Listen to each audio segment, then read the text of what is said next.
You're going to church, for me, it was, taking a lot of trips to New York City, going on auditions at a really, really young age and just figuring out what that is. Having parents pretty aware, and very present in my life, growing up, that was rare amongst my family, yeah, and amongst my friend group, having both parents that was there and very present and aware of my environment as well. Being told to look out for these things and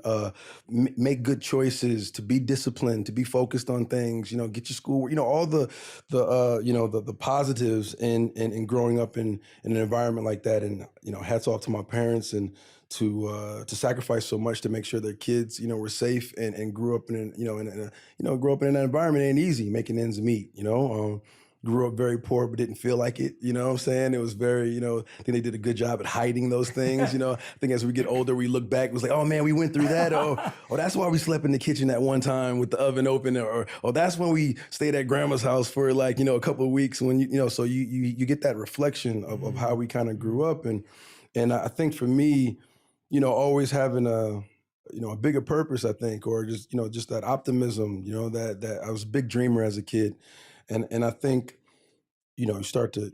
not just to focus on just the work of it all, but since I was working such a young age, that's the thing that I can kind of point to of, booking auditions and getting this job and traveling to this place and experiencing these things and coming back home with these experiences and not having a lot of people who could relate or could, I could soundboard off of. And I think in feeling like that, you don't want to alienate those people, and I think, and this is all, I guess, in hindsight,